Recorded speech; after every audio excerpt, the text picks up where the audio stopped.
Sallallahu ala Muhammad.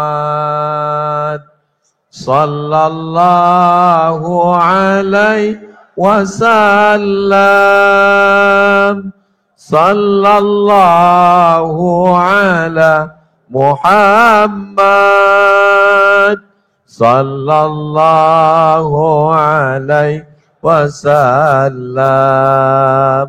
Ya Nabi, salam alaika. Ya Rasul, salam alaika.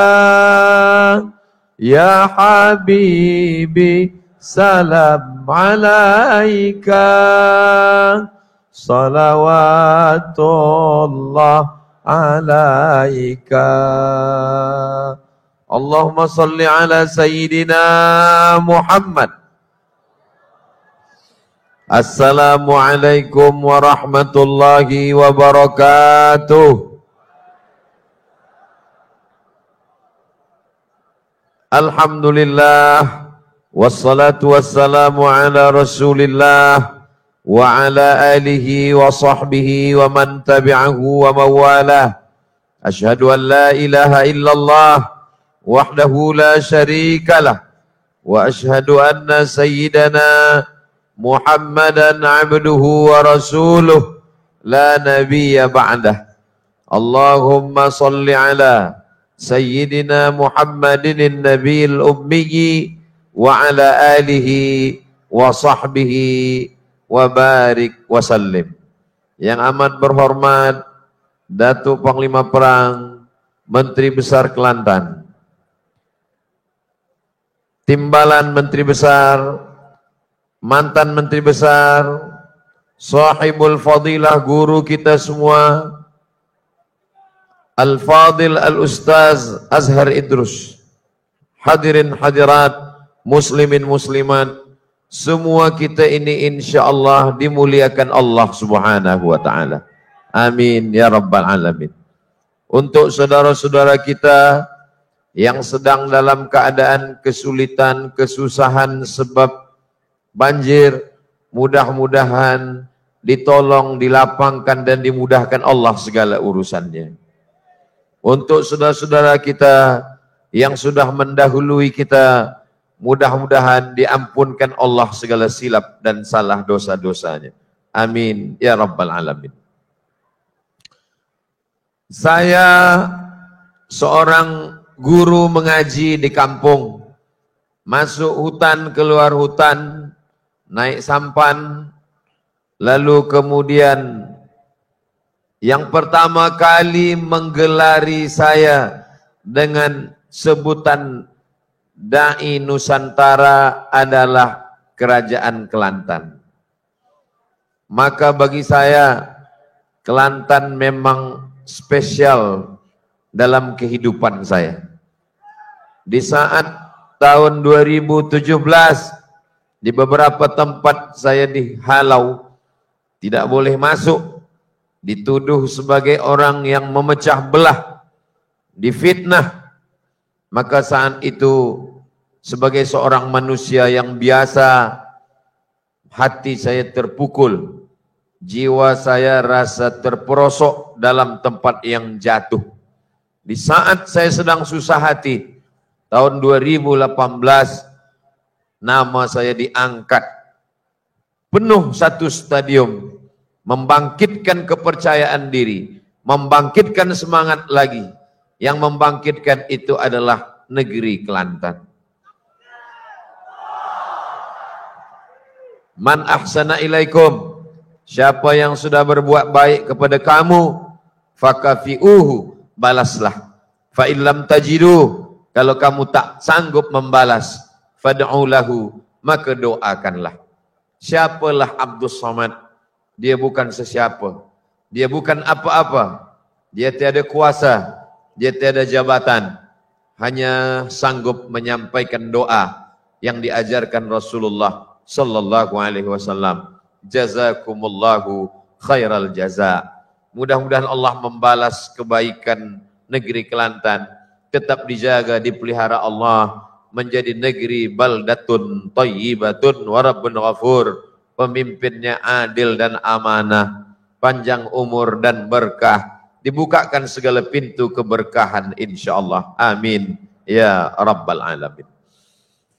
Pada kesempatan yang baik dan mulia ini, yang ingin Al-Faqir sampaikan adalah pesan seorang ulama dari kalangan mazhab Syafi'i.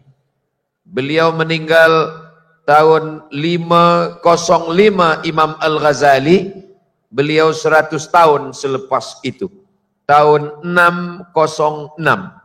Namanya Imam Fakhruddin Ar-Razi. Fakhruddin, kebanggaan agama. Agama Islam bangga dengan lahirnya dia. Imam Fakhruddin Ar-Razi. Tafsirnya tafsir yang paling besar. Namanya Tafsir Al-Kabir. Nama lainnya adalah Mafatih Al-Ghaib. Kunci-kunci segala yang gaib. Lalu kemudian beliau dalam kalangan mazhab Syafi'i menguatkan lagi akidah Ahlus Sunnah wal Jamaah yang sudah diasaskan dari Al-Quran dan Sunnah, disusun secara sistematik oleh Imam Abul Hasan Al-Ash'ari, maka diperkokoh, dipertahankan oleh Imam Fakhruddin Ar-Razi. Di antara pesan Imam Fakhruddin Ar-Razi, kata beliau, dunia ini cantik. Dunia ini seperti taman bunga yang indah, tapi syaratnya mesti ada 5. Ad-dunya bustan. Dunia ini taman bunga yang cantik dan indah. Zuyyinat bi khamsati asya. Kalau dia dihiasi dengan 5 perkara. 5 inilah yang akan kita bahaskan malam ini insyaallah. Yang pertama, kata Imam Fakhruddin Ar-Razi, ilmul ulama. Ilmunya para ulama.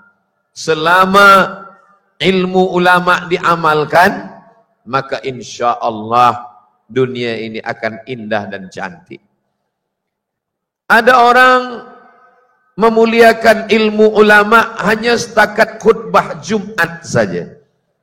Ada ilmu ulama hanya disampaikan pada tazkirah, tausiah saja. Tapi berbeza dengan Kelantan. Ilmu ulama diamalkan dalam kehidupan nyata, menjadi universiti yang terbuka, tidak terbatas pada kelas, tidak terbatas pada kerusi-kerusi dan pensyarah, tapi masyarakatnya, pemimpinnya, peniaganya, semuanya, dari kanak-kanaknya, semua menjalankan ilmu ulama, ilmul ulama. Maka kalau disebut ulama, siapa itu ulama? Allah memberikan sebutan. Bukan profesor doktor, bukan orang yang banyak ilmu, tapi dia adalah innama yakhshallaha min ibadihil ulama. Orang yang takut kepada Allah subhanahu wa ta'ala. Kalaulah ulama hanya banyak hafaz ayat dan hafaz hadis, qala fulan wa qala fulan, haddatsana fulan wa akhbarana fulan, hafaz segala ayat dan hadis serta pendapat ulama, maka kalau itulah standar ulama, maka sesungguhnya google.com pun juga boleh disebut ulama. Tapi kalau yang takut kepada Allah, itu adalah orang yang di dalam qalbunya ada yang selalu dimintakan kepada Allah. Di antara doa yang diajarkan Rasulullah SAW, Allahumma qsim lana min khasyatik ma yahulu bainana wa baina ma'asik. Ya Allah, tanamkan dalam hati kami rasa takut. Dengan rasa takut itulah kami tidak melakukan perbuatan maksiat. Antara kita dengan maksiat itu tiada batas lagi. Dulu orang ingin melakukan perbuatan maksiat, terbatas dinding bilik, terbatas atap rumah, terbatas pagar. Tapi hari ini kita hidup tanpa ada batasan. Yang membatasi itu hanya lagi tinggal rasa takut kepada Allah subhanahu wa ta'ala. Dulu orang kalau ingin berbuat dosa, dia mesti keluar rumah. berjumpa manusia. Hari ini di dalam rumah, tanpa berjumpa manusia, orang melakukan perbuatan dosa. Maka kalau kita ingin dunia ini indah, kita didiklah anak kita untuk menjadi ulama. 5 anak kita, 1 menjadi pensyarah, 1 menjadi doktor, 1 menjadi polis, 1 menjadi tentera. Maka 1 di antara mereka kita pilihkan untuk menjadi ulama.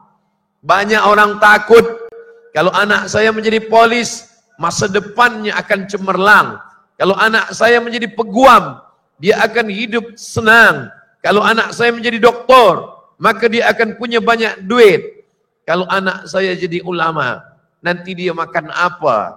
Kalau ada orang yang takut anaknya sekolah agama, kalau ada orang yang khawatir, cemas, nanti kalau anak saya sekolah di pondok, belajar agama, pergi ke Kaherah, nanti dia balik kerja apa? Dia makan apa?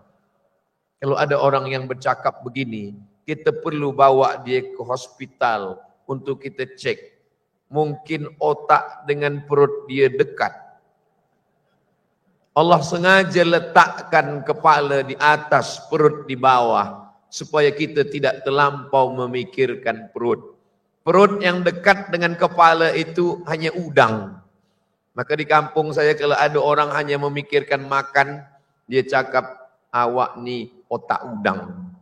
Mungkin cakap ni kasar, tapi dia lebih kasar lagi.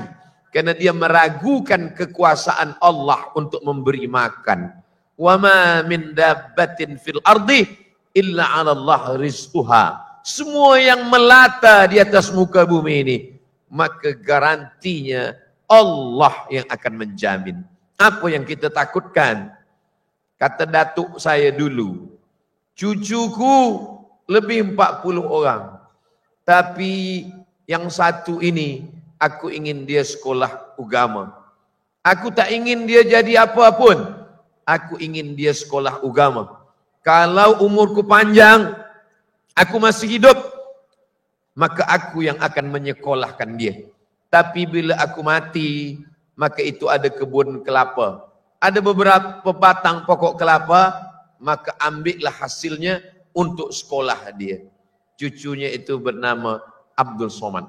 Maksudnya saya lah. Apa yang terjadi? Datuk saya meninggal, pokok kelapa itu pun dijual. Tapi saya boleh sekolah. Maka lama saya termenung. Apa yang membuat saya boleh sekolah? Di situ saya faham niat baik datuk saya. Allah membalas, innamal a'malu binniyat wa innamal likulli imri'in ma nawa. Banyak orang yang hafaz hadis itu, tapi tak banyak orang yang memahami maknanya. Banyak yang memahami maknanya, tapi tak banyak yang meyakininya. Saya yakin, ainul yakin, hakul yakin, karena saya mengalaminya. Allah bagi kemudahan-kemudahan, bukan kerana saya, tapi kerana doa datuk-datuk saya, almarhumah emak dan ayah saya, karena ikhlas menyekolahkan saya sekolah agama. Jangan pernah takut menyekolahkan anak sekolah agama. Kalau ada tuan-puan khawatir, saya takut menyekolahkan anak sekolah agama, nanti kurus macam Ustaz Abdul Somad. Ini kurus bukan kerana tak makan, tapi memang sudah takdir Allah Subhanahu wa taala. Baru saja sampai di Kelantan, saya hitung kira sudah 3 kali makan. Kalau di kampung saya sikit makan. Di Kelantan nih sikit-sikit makan. Jangan takut. Allah Subhanahu wa taala memberikan kita alam yang terkembang luas. Untuk apa? Untuk supaya kita yakin tentang adanya Allah Subhanahu wa taala. Allah tak dapat dipandang dengan mata. La tudrikul absaru wa huwa yudrikul absara. Dia yang memandang mata kita. Anta'budallaha ka'annaka tarah. Kau sembah Allah seakan-akan kau menengok dia. Fa illam takun tarah. Kalau engkau tak dapat memandang dia, maka sesungguhnya dia yang selalu memandang engkau. Memandang lubuk hatimu yang paling dalam, yang takut, yang cemas, yang khawatir, yang susah hati. Kalau aku mati nanti anak cucu ini akan makan apa? Padahal Allah Subhanahu wa taala sudah menjelaskan kepada seluruh makhluk yang ada di bumi dan di langit, semua dijamin, diberikan garansi oleh Allah Subhanahu wa taala. Ketika kita mengatakan ya Rab, saat itu kita sedang berkata tiga. Ya Rab, Engkau yang menciptakan saya. Ya Rab, Engkau yang mengatur hidup saya. Ya Rab, Engkau yang memberi saya rezeki. Itulah yang selalu kita katakan. Alhamdulillahi Rabbil Alamin. Rabbil Alamin. Dia yang menciptakan alam semesta. Rabbil Alamin. Dia yang mengatur alam semesta. Sedemikian indahnya. Rabbil Alamin. Dia yang memberi rezeki kepada alam semesta. Maka ilmu ulama kalau sudah meninggal dunia, maka innallaha la yaqbidul ilma intiza'an. Allah tidak mencabut ilmu itu seperti mencabut pokok kayu dengan akar-akarnya. Tapi bagaimana Allah mencabut ilmu? Bimautil ulama, dengan meninggalnya ulama. Suatu ketika saya datang bertandang ke rumah sahabat saya di Kaherah. Namanya Abang Zainuddin Ma'ali. Saya tengok di dinding rumah dia ada gambar seorang yang bersorban, berimamah, wajahnya sejuk. Saya senang melihatnya. Saya tanya, ini gambar siapa bang? Ini gambar Tuk Guru dari Kelantan. Sejak itulah tertanam dalam hati saya ingin datang, saya ingin berjumpa, saya ingin mencium tangannya, saya ingin mengambil barakah. Malang tak dapat ditolak, untung tak dapat diraih. Langkah rezeki pertemuan maut, kuasa Allah Subhanahu wa taala. Sampai kaki saya ke Kelantan, saya hanya berjumpa dengan rumahnya, sekolahnya, pondoknya, dan berziarah ke makamnya. Tapi beliau adalah ulama besar yang menjadi inspirasi bagi saya, bagi anak-anak Melayu yang melangkahkan kaki tempat yang jauh. Kerana beliau di zaman dulu, puluhan tahun sebelum kami, sudah melangkahkan kaki ke benua India. Selepas itu melanjutkan ke negeri 1000 menara. Maka itu menjadi pelajaran. Selepas dia kembali ke kampung halamannya, dia tidak hanya berkhutbah di masjid, tidak hanya menyampaikan tazkirah, tapi juga menjaga dengan kekuasaan yang dititipkan Allah Subhanahu wa taala. Ilmul ulama. Itulah mengapa Michael H. Hart menempatkan Nabi Muhammad sallallahu alaihi wasallam number yang pertama. Yang pertama sekali dibuat adalah Nabi Muhammad sallallahu alaihi wasallam. Kenapa? Padahal dia tak Islam. Sebab ilmu Nabi Muhammad sallallahu alaihi wasallam yang dibawa dari Allah masih lagi diwarisi dari satu generasi sampai kepada akhir zaman, sampailah kepada kita. Itu kerana ulama. Sebab Nabi sudah meninggal. La nabiyya ba'dah. Tak ada nabi lagi selepas dia. Tapi ada yang mewarisi ilmunya. Al ulama warathatul anbiya. Ulama pewaris para nabi. Dunia ini akan tetap indah, cantik bagai taman bunga kalau ulama masih ada. Ulama yang diamalkan ilmunya, ulama yang dimuliakan dan dihormati. Tempat mendidik ulama, pondok-pondok yang membaca kitab dari mulai matan Al-Ajurrumiyah. Selepas itu mereka akan baca Kawakib Durriyah. Selepas itu mereka akan naik lagi pada kitab Al-Imriti. Selepas itu mereka hafalkan lagi Nazam Alfiyah Ibni Malik. 1000 bait. Selepas itu mereka baca pula Syarah Ibni Aqil untuk memahaminya. Selepas mereka faham bahasa Arab, Nahwu dan Saraf, mereka belajar balaghah, ma'ani, bayan. Dengan senjata itu mereka membaca Al-Quran. Dari mulai tahsin dan tajwidnya. Lalu kemudian tafsirnya. Dari tafsir yang paling singkat, paling pendek, ditulis oleh Imam Jalaluddin Abdurrahman As-Suyuti dan Imam Jalaluddin Al-Mahalli. Jalalain, di setiap pondok dibacakan tafsir itu. Naik kepada Syarah Sawi, naik kepada tafsir yang ditulis jauh daripada Israiliyat, tafsir yang paling bersih daripada riwayat-riwayat yang batil, ditulis oleh Imam Abul Fida Ismail Ibnu Katsir, yang kita sebut, kita kenal masyhur dengan nama tafsir Ibnu Katsir. Sebenarnya ia adalah tafsir Al-Quranil Azim. Lalu ada yang suka kepada kisah-kisah, dia buka tafsir Khazin, dia buka tafsir Ats-Tsa'alabi.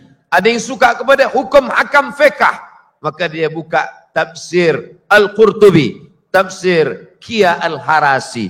Ada pula yang suka kepada tafsir birra'yi, dengan akal yang cemerlang, dia buka tafsir At-Tahrir wa Tanwir Imam Tahir bin Ashur. Dia buka pula tafsir Mafatih Al-Ghaib, tafsir Al-Kabir, tafsir birra'yi Al-Mahmud.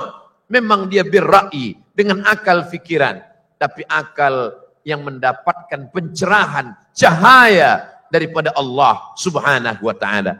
Kata Imam As-Suyuti dalam kitab Ulumul Quran, maka kalau Allah sudah berikan cahaya, maka disebut dengan ilmul mauhibah, ilmu pemberian karunia dari Allah Subhanahu wa ta'ala.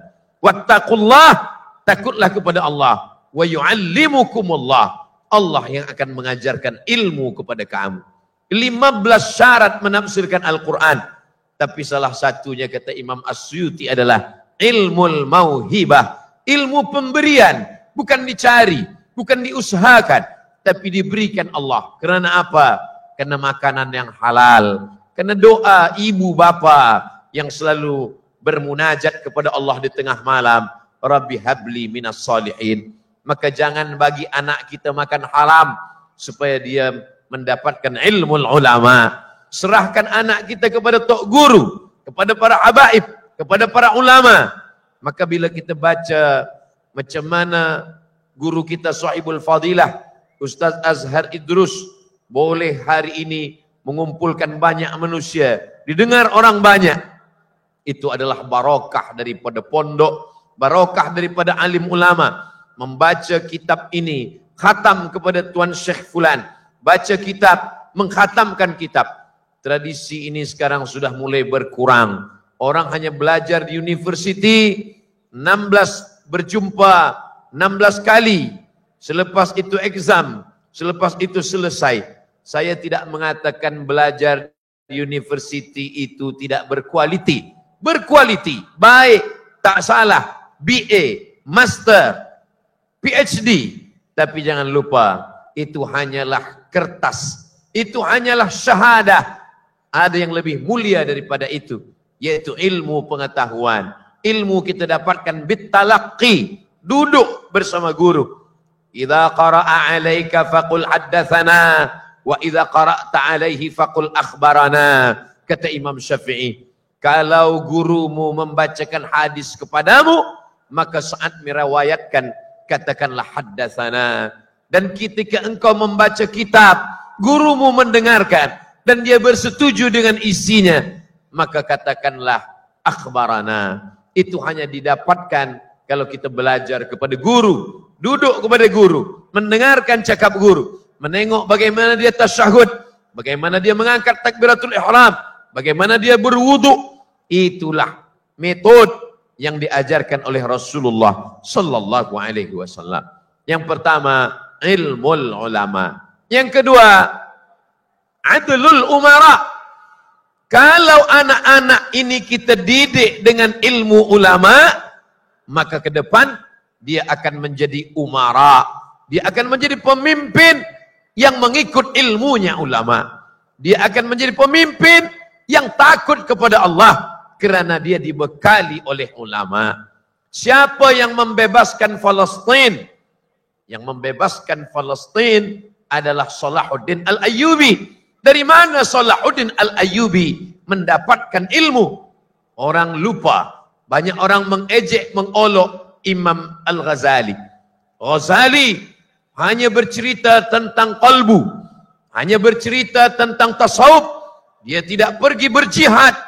Orang lupa Salahuddin Al-Ayyubi yang membebaskan Palestin itu adalah orang yang mengkhatamkan Ihya Ulumuddin, yang ditulis oleh Imam Abu Hamid Al-Ghazali, meninggal 505 Hijrah. Apa maknanya? Dari ilmu ulama lah lahir umara, pemimpin-pemimpin yang takut kepada Allah Subhanahu wa ta'ala. Orang selalu bercerita tentang Muhammad Al-Fatih. Betul, Muhammad Al-Fatih, seorang tentara, seorang amir, seorang panglima. Tapi orang lupa dari mana datang kekuatan itu. Itu dari aga Syamsuddin, Syams matahari, din agama. Dialah yang menanamkan ilmu itu ke dalam hati para pemimpin. Jangan pernah bermimpi untuk mendapatkan pemimpin yang adil dan amanah kalau dia tidak pernah dididik oleh ulama. Dan ulama juga berfikir bukan hanya setakat tazkirah. Abdul Somad, jangan engkau berbangga diri, merasa hebat, ujub, takbur melihat orang ramai. Tapi cobalah engkau berfikir, wahai Abdul Somad, berapa yang sudah kau didik akan menjadi amir, menjadi umara, menjadi pemimpin yang dapat mengeluarkan manusia minaz zulumati ilan nur. Maka kata Imam Ahmad bin Hanbal dalam kitab As-Siyasah Asy-Syar'iyyah, seandainya engkau punya doa yang makbul, tapi doa itu hanya satu, maka janganlah minta suami yang soleh. Kalau ada seorang perempuan doanya makbul, tapi doanya cuma satu, jangan minta suami yang soleh. Kenapa? Karena kalau engkau minta suami yang soleh, yang mendapatkan kesolehannya hanya engkau sendiri saja. Sebab engkau belum tentu mahu berbagi dengan orang lain. Jangan minta anak yang soleh. Sebab kalau anak yang soleh, hanya ibu dan bapaknya saja yang mendapatkan kesolehannya. Tapi mintalah pemimpin yang adil. Allah marzuqna imaman adila. Kalau engkau mendapatkan pemimpin yang adil, satu negeri akan merasakan keadilannya. Seperti adilnya Umar bin Abdul Aziz. Apa kata Umar bin Abdul Aziz? Siapa yang mampu berjalan kaki dari San'a ke Darul Bayda. San'a, Yaman, Asia sekarang. Darul Bayda, Maghribi, Afrika sekarang. Berjalan kaki dari Asia ke Afrika. Maka bila kita hitung sekarang, mengikut sempadan negara, Yaman, Saudi Arabia, Jordan, Suriah, Palestina, Mesir, Libya, Tunisia, Aljazair, Maghribi, 10 negara. Siapa yang sanggup berjalan kaki dari San'a, Yaman, ke Darul Bayda, Casablanca di Maghribi, tidak akan menemukan fakir miskin. Kenapa? Karena adlul umara, keadilan seorang pemimpin. Maka di antara umat yang mendapatkan naungan di mahsyar, ketika tak ada pokok kayu tempat berlindung dari panas, tak ada atap, apapun tak ada tempat kita bernaung. Siapa yang pertama kali mendapatkan naungan? Kata Nabi SAW, yang pertama mendapatkan naungan, sab'atun yuzilluhumullah, 7 manusia yang akan mendapatkan naungan Allah. Yauma la zilla illa zilluh. Hari itu tak ada tempat bernaung, tak ada tempat berlindung. Yang pertama adalah al-imamul adil, pemimpin yang adil. Itu bukan kata ustaz, bukan kata Abdul Somad, tapi kata Rasulullah sallallahu alaihi wasallam. Maka ulama yang berhasil, yang mampu mendidik orang-orang yang di masa akan datang, seperti Salahuddin Al-Ayyubi, seperti Muhammad Al-Fatih, seperti ulama-ulama dulu yang mendidik, maka ketika itulah keberhasilan. Jangan cepat merasa puas, merasa hebat, merasa ujub, merasa bangga dengan banyaknya manusia. Saya sedang menasihati diri saya sendiri.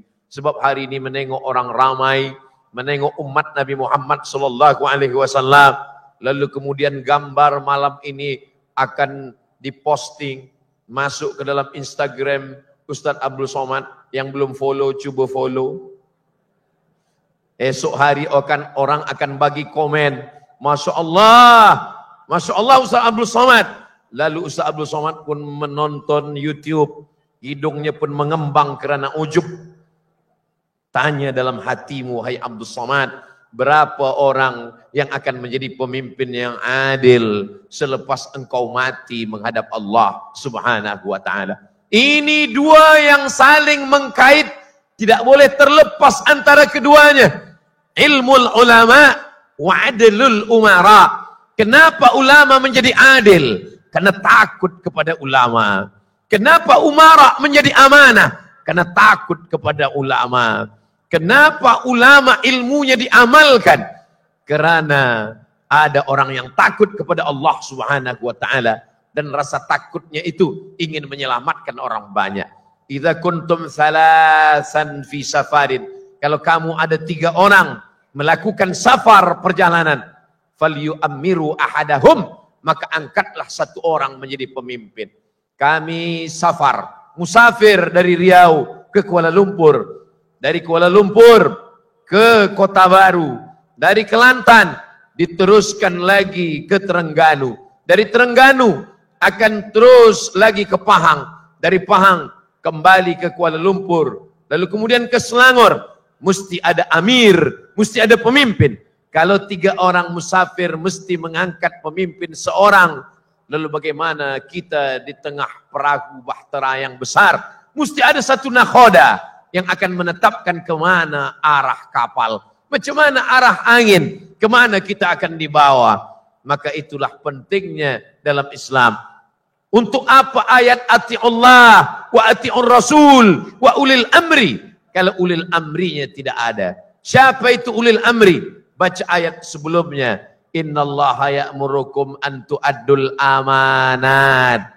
Orangnya amanah ila ahliha. Wa idza hakamtum bainan nas, dan kalau menetapkan hukum, antahkumu bil adli, dia menetapkan hukum dengan adil, karena itu akan diminta tanggung jawab di hadapan Allah Subhanahu wa ta'ala. Innas sam'a, pendengaran, wal basar, penglihatan, pandangan mata, wal fuad, hati dan pikiran, kullu ulaika kana anhu mas'ula, semua akan disoal, semua akan ditanya, semua akan diminta tanggung jawab di hadapan Allah Subhanahu wa ta'ala.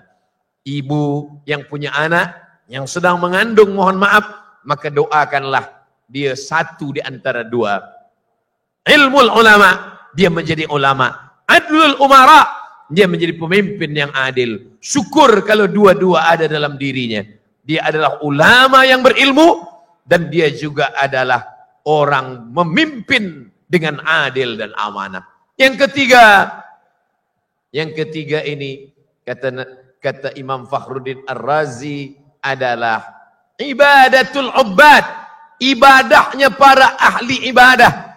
Ada orang-orang yang tidak viral, dia tidak pandai berbicara di depan manusia, tapi bila tengah malam malaikat memandang dari atas langit, rumah dialah yang paling terang karena tahajudnya, karena munajatnya di tengah malam. Boleh jadi Allah menurunkan rahmat bukan karena tazkirahmu wahai Abdul Somad, tapi karena ada ibadatul ubbad, ibadah orang-orang yang kita anggap dia manusia biasa, tapi dia sebenarnya orang yang luar biasa. Suatu ketika Imam Ahmad bin Hanbal sedang duduk. Ketika dia sedang duduk, datang seorang perempuan. Perempuan ini bertanya, wahai Imam Ahmad bin Hanbal, ya, apa hukum menjual kain? Kata Imam Ahmad bin Hanbal, menjual kain hukumnya halal. Kain ini saya tenun, menenunnya di tengah malam. Rumah saya tak ada lampu, gelap. Saya tak boleh menenun di dalam gelap. Saya tunggu tentera-tentera lalu di depan rumah saya.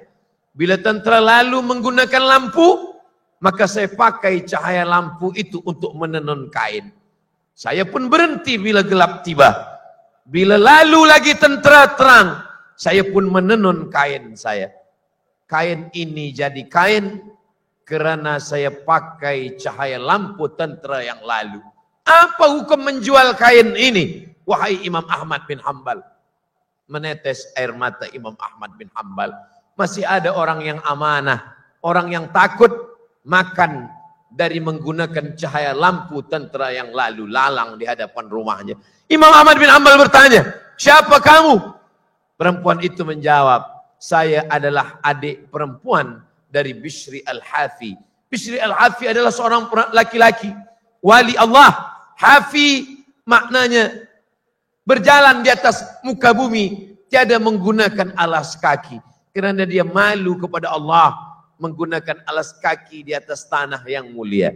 Tapi ini cukuplah hanya setakat pelajaran saja. Jangan esok pagi orang Kelantan semua berjalan tak ada alas kaki. Suatu ketika dia pulang, dia selama ini mabuk, dia minum khamar, dia buat maksiat, dia buat dosa. Dalam keadaan setengah mabuk, dia tengok ada tulisan lafaz Allah yang hanyut di genangan air hujan. Lalu dia ambil tulisan lafaz Allah, dia tempelkan ke dinding bilik kamar dia. Lepas itu dia pun tidur. Dalam tidurnya dia mendengar suara, sebagaimana engkau memuliakan namaku wahai Bishri Al-Hafi, maka aku pun akan memuliakan engkau. Itulah pintu dia taubat kepada Allah. Dia pun berhenti mabuk, dia tinggalkan khamar, dia tinggalkan maksiat, dia beribadah kepada Allah. Dia tidak masyhur karena ilmunya, tapi dia masyhur karena zuhudnya. Dari rumah Bishri Al-Hafi itulah lahir seorang adiknya perempuan yang juga takut makan haram. Ada orang yang bukan profesor dokter, dia manusia biasa, tapi tetes air matanya di tengah malam mendoakan Al-Faqir Abdul Somad. Boleh jadi, bak kata pepatah orang Melayu, kita sebenarnya sedang menumpang tuah. Ada tuah orang-orang baik, ada tuah orang-orang soleh, yang ketika di tengah malam dia berdoa kepada Allah, disitulah turun rahmat Allah Subhanahu wa ta'ala. Negeri kita akan tetap menjadi taman bunga yang cantik dan indah selama masih ada ibadatul ubbad. Ada orang-orang yang beribadah. Ada yang beribadah melalui pintu surga, itu dia masuk. Nama pintunya pintu Babur Rayyan. Mereka yang selalu melaksanakan puasa sunat. Orang lain tak tahu. Dia bukan ulama, dia bukan ustaz, dia bukan profesor. Tapi puasa sunat dia Masya Allah, tabarakallah. Suatu ketika Al-Faqir Abdul Somad dalam satu jemputan majlis dijemput makan. Manakala sedang makan, saya pun mengajak tuan-tuan hadirin yang ada di situ untuk makan. Tapi rupanya beberapa orang sedang puasa. Kami puasa Ustaz Abdul Somad. Dalam hati saya, engkau yang membagi tazkirah, engkau pula yang tak puasa Abdul Somad. Tapi saya dah siap jawapan. Seandainya ada yang bertanya, Ustaz kenapa tak puasa? Saya dah siap jawab, saya musafir.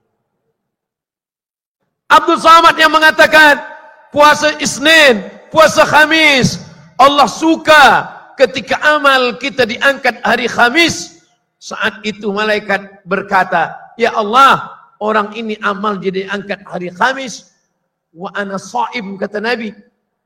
Aku suka ketika amalku diangkat oleh malaikat hari Khamis. Wa ana shaim. Aku dalam keadaan berpuasa. Disampaikan dengan suara yang keras. Tapi rupanya engkau bukan yang mengamalkannya Abdul Somad.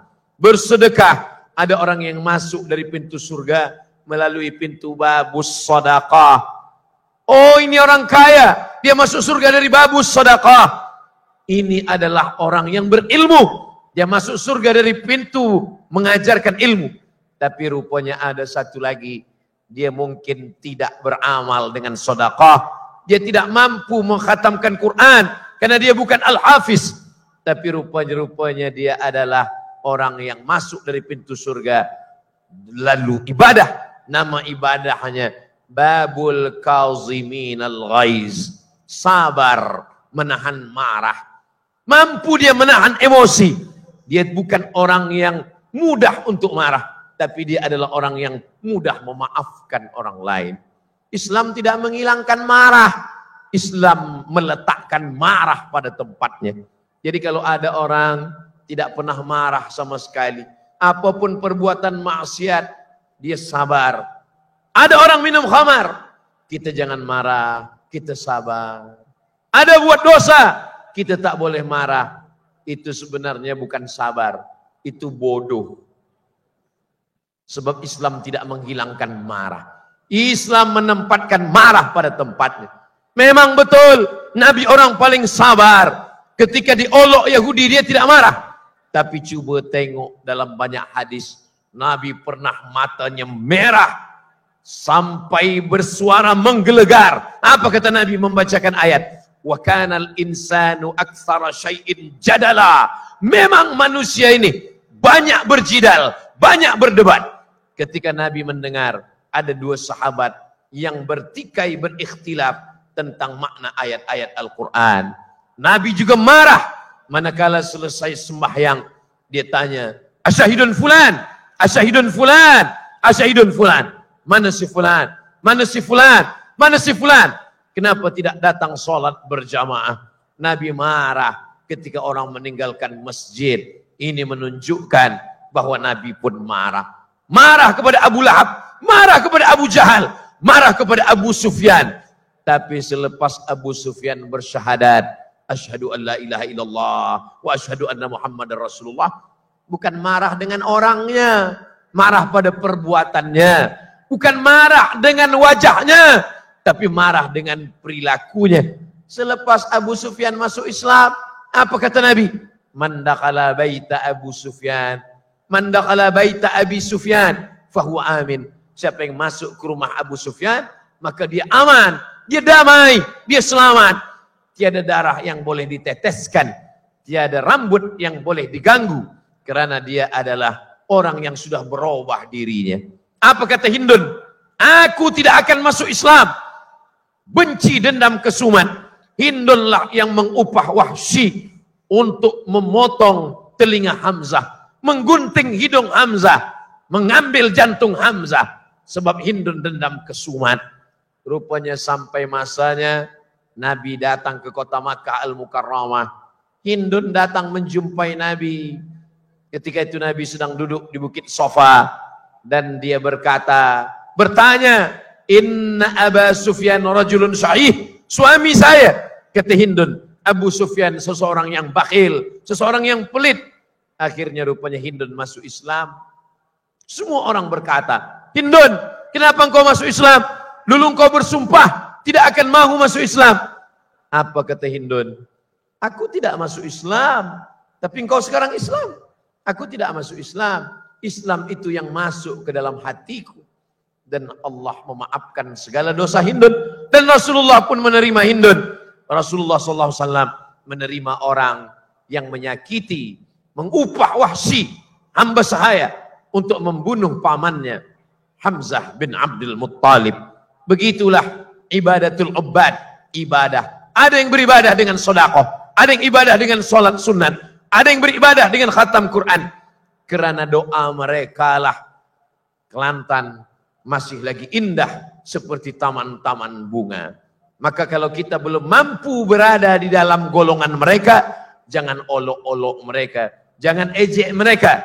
Boleh jadi rahmat Allah turun kerana mereka, azab Allah tertahan pun kerana doa-doa mereka. Ibadatul ubbad. Yang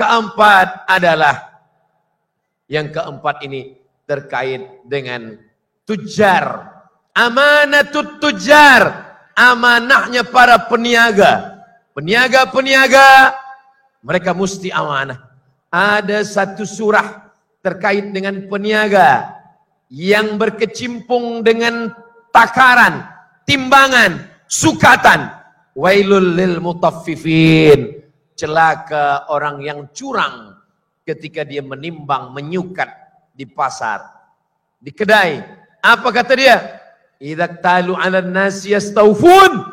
Kalau dia membeli, dia ingin sukatan timbangan penuh. Wa idza kaluhum aw wazanuhum yukhsirun. Tapi kalau dia yang menjual, dia selalu curang dengan sukatan dan timbangannya. Maka bisnismen, orang-orang yang berniaga, orang-orang kaya, mesti ada di setiap negeri, mesti ada di setiap kampung. Dan mereka inilah yang membayar zakat. Apa beza orang beriman berniaga dengan orang tak beriman? Orang beriman berniaga, yang dia tengok bukan berapa untungnya, yang dia tengok berapa zakatnya. Orang beriman berniaga, berapa anak yatim yang boleh dia tolong. Sedangkan orang tak beriman, yang dia tengok berapa keuntungan dunia. Harta hanyalah jembatan menuju pulau harapan. Harapan kita adalah surga, Jannatul Firdaus. Tapi surga itu dimasuki melalui pintu babus sedekah. Babus sedekah. Babus sedekah hanya didapatkan oleh orang-orang yang kaya. Man bana masjidan, siapa yang membina masjid, banallah mithlahu baitan fil jannah, maka dibenakan Allah satu tempat di surga. Siapa yang mampu membina masjid? Peniaga yang kaya. Lalu kemudian apa kata Nabi sallallahu alaihi wasallam? Ana wa kafilul yatim. Saya dan orang yang menjaga anak yatim, membagi makan anak yatim, kahataini fil jannah. Seperti ini di surga. Siapa yang boleh menyekolahkan anak yatim, buat pondok, tahfiz Quran, rumah Quran, free untuk fakir miskin dan yatim. Mereka adalah orang yang kaya. Khiyarukum fil jahiliyah, khiyarukum fil Islam. Kalau dulu sebelum taubat, dia adalah peniaga, tapi peniaga yang riba, peniaga yang curang, peniaga yang penipu. Selepas berhijrah, dia tetap berniaga, tapi niaganya Islamik, jujur, amanah, adil, peduli kepada fakir miskin. Ada beberapa kesalahan umat Islam. Sebelum dia bertaubat, dia peniaga. Tetapi selepas dia bertaubat, dia tinggalkan niaga, dia tinggalkan dunia. Akhirnya niaga diambil orang lain. Ini bukan ajaran Islam. Ajaran Islam adalah ketika dia mampu, tetap berniaga, tetap berkecimpung, tetap dengan bisnisnya, tapi keuntungannya dipakai untuk menolong agama Allah. Ara'aital ladzi yukadzibu biddin. Tahukah kamu siapa itu orang yang mendustakan agama? Fadzalikal ladzi yad'ul yatim. Itulah orang yang membiarkan anak yatim. Wala ya'uddu 'ala ta'amil miskin. Tak ada peduli kepada makan orang miskin. Kenapa ketika seorang yang mengajarkan agama tidak Islam, banyak yang suka, banyak yang tertarik, sebab dia bercerita tentang makanan, berbagi pakaian, menolong orang susah. Padahal ini adalah ajaran Islam. Nabi ketika sampai awal ke Madinah, absus salam, tebarkan salam, sebarkan salam, at'imut ta'am, bagi makanan, wasilul arham, sambung silaturahim, wasallu bil laili wan nasu niyam, laksanakan salat di tengah malam ketika manusia sedang tertidur. Tadkhulul jannata bisalam, masuk surga dengan selamat. Kenapa orang tak tertarik dengan Islam? Sebab orang hanya berbicara neraka, berbicara azab, berbicara azab neraka di depan orang lapar. Orang lapar ingin makan, bagi dia makan, bagi dia minum, senangkan hatinya. Selepas itu barulah bercerita tentang neraka, bercerita tentang azab kubur. Maka sesungguhnya dakwah diambil dari kata da'a, yad'u dakwah. Dakwah, kata ulama bahasa Arab, maknanya ad-da'watu ila ta'am, mengajak kepada makanan, mengajak kepada mengenyangkan perut, ma yasuddu batnahu, apa yang boleh memenuhi isi perutnya. Maka ketika ada orang yang dengan ibadahnya yang luar biasa, tapi membiarkan kucing kelaparan, kata Nabi, dia tidak masuk surga. Tapi ada orang yang jahat, pelaku maksiat, perempuan tak baik, memberi minum kepada seekor anjing, maka kata Nabi, Allah mengampunkan dosanya. Lalu kemudian sahabat bertanya, bagaimana berbuat baik pada binatang? Itu hewan ya Rasulullah. Lalu Nabi menjawab, fi kulli kabidin ratbin sadaqah. Berbuat baik kepada setiap hati yang basah, maka dia menjadi sedekah. Anjing, kucing, haiwan, tapi dia makhluk Allah, ada hati yang basah di sana. Maka sesungguhnya dalam setiap hati yang basah ada sedekah. Sedekah tidak hanya kepada manusia bersedekah. Kalau kepada hewan saja ada sedekah, apalagi kepada manusia, kepada orang beriman. Wa ma arsalnaka illa rahmatan lil alamin. Last sekali yang kelima. Yang kelima adalah nasihatul muhtarifin. Nasihat orang-orang yang profesional. Kalau memang bidangnya ekonomik, bagilah nasihat yang benar tentang ekonomik. Kalau bidang politik, bagi nasihat yang betul dalam bidang politik. Kalau dalam bidang medik, perubatan, bagilah nasihat yang amanah. Nasihatul muhtarifin. Banyak orang nasihatnya tak lagi betul karena dunia, karena kekuasaan, karena kejahilan, karena tetes dunia. Kalau kita tegak di tepi laut yang luas, kita celupkan ujung jari ke dalam air. Selepas itu kita tarik ke atas. Yang menetes di ujung jari adalah dunia. Sedangkan lautan yang luas, itulah akhirat. Maka jangan, wahai penasihat-penasihat, orang yang berilmu, para profesor, di bidangnya masing-masing, berikanlah sesuai dengan amanah. Nasihatul muhtarifin. Allah membinasakan Yahudi. Kenapa mereka binasa dulu? La yatanahawna an mungkarin. Karena mereka tidak memberikan nasihat yang baik. Nasihat diambil dari kata nasoha, yansahu, artinya menapis. Kenapa nasihat itu disebut menapis? Kalau kita mengambil sarang lebah di atas pokok kayu, kita potong sarang lebah, lalu kemudian ditapis di bawah, jatuh ke atas tapisan, ada anak lebah, ada sarang lebah, ada lilin lebah, ada daun kayu, ada ranting-ranting, kemudian ditapis. Yang ke bawah, yang masuk ke dalam botol adalah madu yang bersih, yang murni, yang original, yang bermanfaat, syifa, obat dari segala penyakit. Alaikum bisyifa'aini, hendaklah engkau berobat dengan dua obat, al-asal, madu, wal Quran, dan ayat Quran. Al-Quran, wa nunazzilu minal Qur'ani ma huwa syifa. Kami turunkan Al-Quran sebagai obat. Sedangkan asal, kata Nabi SAW, alaikum bisyifa'aini. Tapi asal madu yang original, yang murni, yang bersih ini hanya didapatkan melalui tapisan-tapisan. Tapisan itu adalah nasihat. Maka selama kita masih mahu memberikan nasihat, menerima nasihat, insya Allah ada seseorang makan pakai tangan kiri. Lalu kata Nabi, kul biyaminik, makanlah pakai tangan kanan. Dia tetap juga makan pakai tangan kiri. Kata dia, la astati', saya tak mampu, saya tak sanggup, saya tak boleh makan dengan tangan kanan. Apa kata Nabi SAW? Sebenarnya dia boleh makan pakai tangan kanan. Lalu kenapa dia tidak mahu?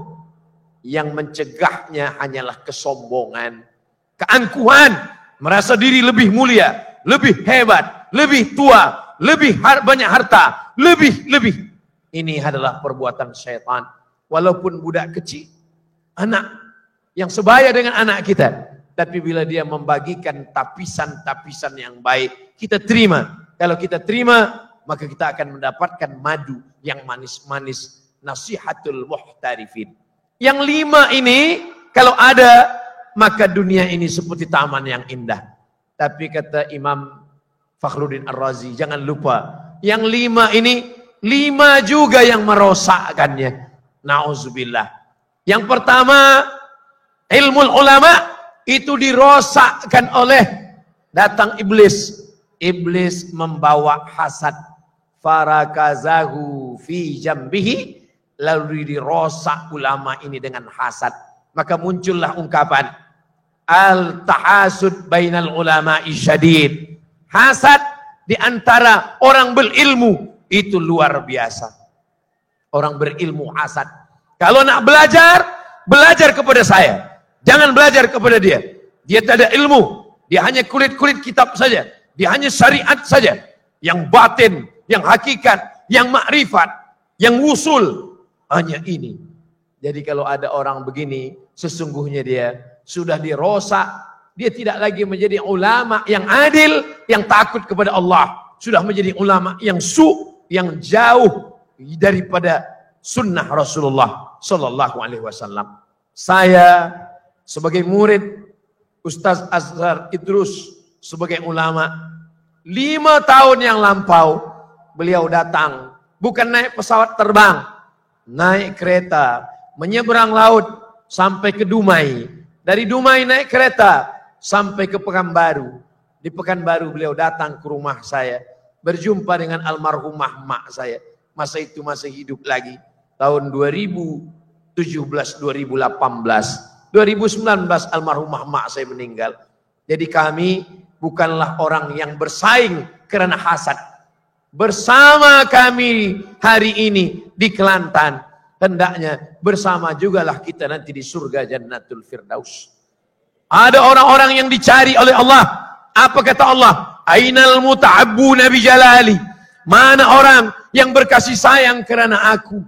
Saya berharap hendaknya nanti di padang mahsyar saya dengan Ustaz Azhar Idrus termasuk orang yang dicari Allah karena berkasih sayang karena Allah. Berkasih sayang karena harta binasa. Berkasih sayang karena kuasa sirna. Berkasih sayang karena kuasa berakhir dengan berakhirnya kekuasaan. Tapi berkasih sayang karena Allah. Kalimatu haqqin 'alaiha nahya. Dengan itu kita hidup. Wa 'alaiha namutu. Dengan itu kita mati. Wa biha nub'atsu. Dengan itu juga kita akan dibangkitkan di padang mahsyar.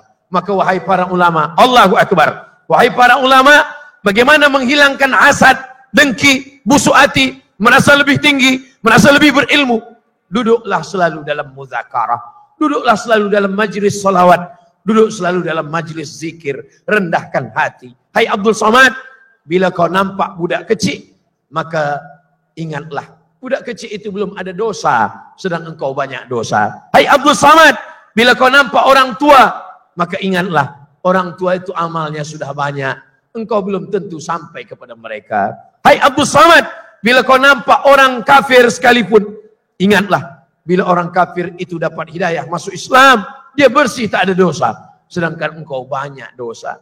Man katsura kalamuhu, katsura saktuhu. Siapa yang banyak kalamnya, banyak cakapnya, dialah yang paling banyak dosanya. Satu stadium ini, yang paling banyak dosanya adalah Abdul Somad. Karena dialah yang paling banyak bercakap dari tadi. Saudaraku yang dimuliakan Allah, hilangkan hasad.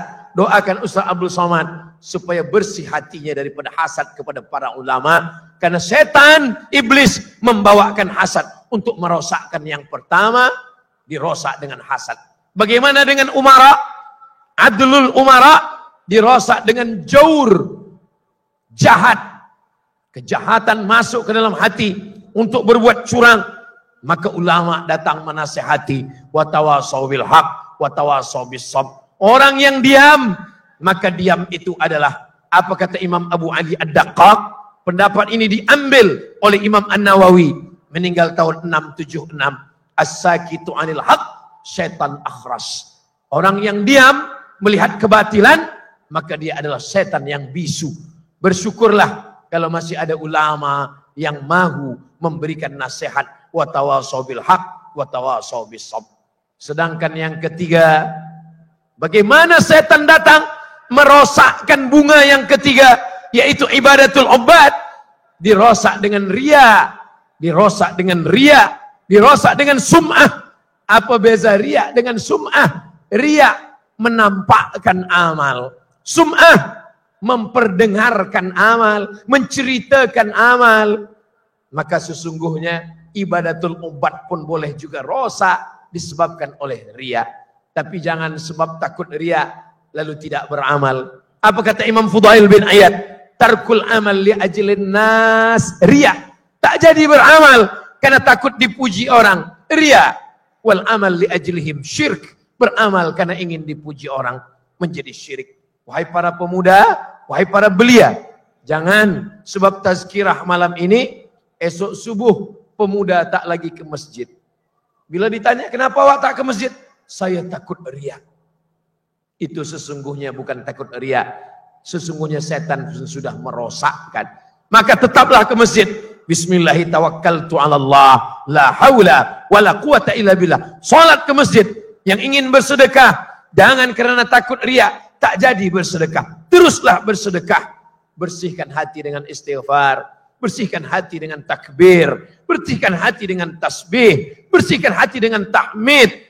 Karena hati itu ada karat-karatnya. Seperti bersih yang tertanam dalam tanah. Membersihkan karat dengan memperbanyak zikir. Afdalu zikri la ilaha illallah. Kemudian bagaimana pula dengan amanatut tujar? Maka peniaga-peniaga pun juga dirosakkan oleh iblis. Iblis datang merosak bunga yang keempat, yaitu peniaga-peniaga dirosakkan dengan khianat. Peniaga menjadi pengkhianat, memakan harta orang dengan cara haram, menipu, membohong, berdusta, mengatakan ini harga modal, mengatakan ini tak ada untung. Padahal sebenarnya dia sedang mengkhianati dirinya. Dia sadar, dia tahu, tapi karena dunia dia mengkhianati dirinya. Yang kelima pun dirosakkan juga. Nasihatul mukhtarifin dirosak. Apa yang merosak bunga yang kelima? Yang kelima ini dirosak oleh ghish, tipu daya. Maka kata Nabi, man ghasyana falaysa minna. Siapa yang menipu bukan umat Nabi Muhammad sallallahu alaihi wasallam. Itulah 5 nasihat, bukan dari Abdul Somad, itu dari Imam Fakhruddin Ar-Razi yang dibacakan oleh Al-Faqir Abdul Somad. Yang 5 ini, bunga-bunga yang 5 boleh rosak oleh ulat, oleh kumbang, oleh hama, oleh penyakit. Kita jaga yang 5, kita obati yang 5, maka insya Allah dunia akan tetap menjadi indah seperti taman-taman bunga. Itulah yang boleh disampaikan. Yang baik datang dari Allah, yang tak baik dari hamba Allah yang dhaif. Tadi Al-Faqir mulakan pukul 10.30, sekarang sudah pukul 11.30. 60 menit mudah-mudahan bermakna, menjadi bekal kita menghadap Allah Subhanahu wa taala. Barakallahu fikum wa jazakumullahu khairal jaza. Mudah-mudahan Allah tetap menjaga, memelihara Kelantan dalam bustan taman yang indah dengan 5 yang kita amalkan. Doakan juga negeri kampung halaman Ustaz Abdul Somad menjadi baldatun thayyibatun wa rabbun ghafur. Barakallahu fikum wa jazakumullahu khairal jaza. Wassalamu alaikum warahmatullahi wabarakatuh.